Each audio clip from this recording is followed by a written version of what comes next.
Have you ever thought about taxes? Why do we have taxes and why are they so high or so low? Today we're going to dive into the topic, and specifically the Laffer Curve. Now you may be asking yourself, what is the Laffer Curve? Well, simply put, it's a graphical representation of the relationship between tax rates and government revenue. It's an important concept to understand because it helps us understand the potential effects of raising or lowering taxes. So without further ado, let's dive in. Taxes are a fundamental aspect of our society and play a vital role in ensuring the well-being of individuals and the community as a whole. By pooling our resources together, we can fund public goods and services that benefit everyone, such as infrastructure, education, healthcare, and defense. This ensures that everyone has access to these important services, regardless of their income or social status. Taxes can also be used to promote social and economic equality. Progressive tax systems can help redistribute wealth and reduce income inequality, ensuring that everyone has access to basic necessities like food, housing, and healthcare.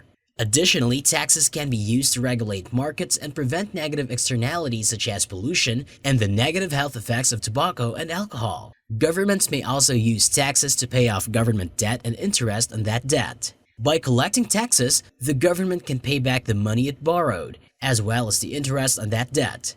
This is important to ensure the long-term stability of the economy and prevent negative consequences like inflation and high interest rates.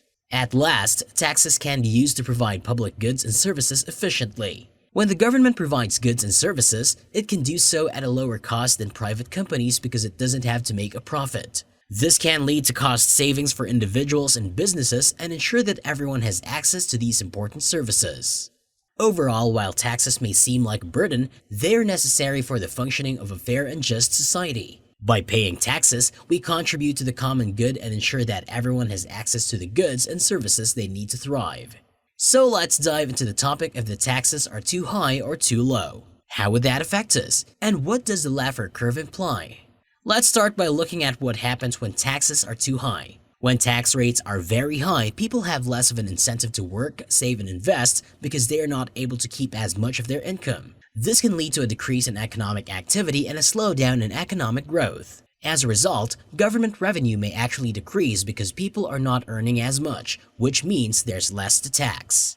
On the other hand, when taxes are too low, it can have a few negative consequences. Let's give you some examples. One of the primary consequences is that the government may not have enough revenue to fund public goods and services such as infrastructure, education, healthcare, and defense. This can lead to underfunding of important programs, which can have a negative impact on the economy and society as a whole. Another consequence of low taxes is that it can lead to a budget deficit. When the government spends more than it collects in taxes, it must borrow money to make up the difference. Over time, this can lead to a large national debt, which can have negative consequences on the economy, such as higher interest rates, inflation, and reduced economic growth. Low taxes can also lead to a lack of social and economic equality. When taxes are low, the government has less revenue to invest in programs that support low-income individuals and families, such as education and healthcare.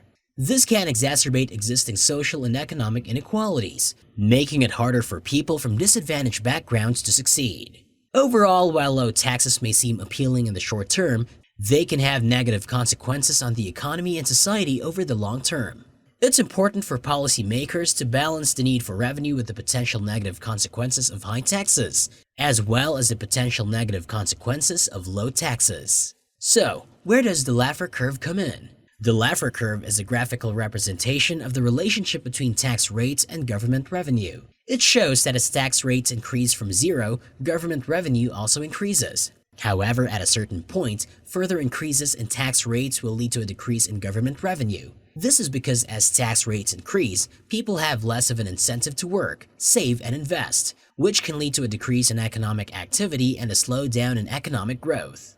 So if tax rates are on the left side of the Laffer Curve, meaning they are relatively low, then increasing tax rates may actually lead to an increase in government revenue. However, if tax rates are on the right side of the Laffer Curve, meaning they are relatively high, then decreasing tax rates may actually lead to an increase in government revenue.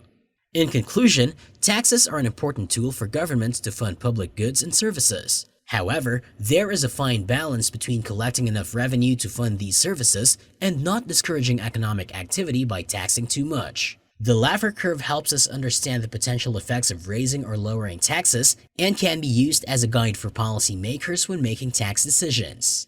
Thanks for tuning in, and we'll see you in the next one.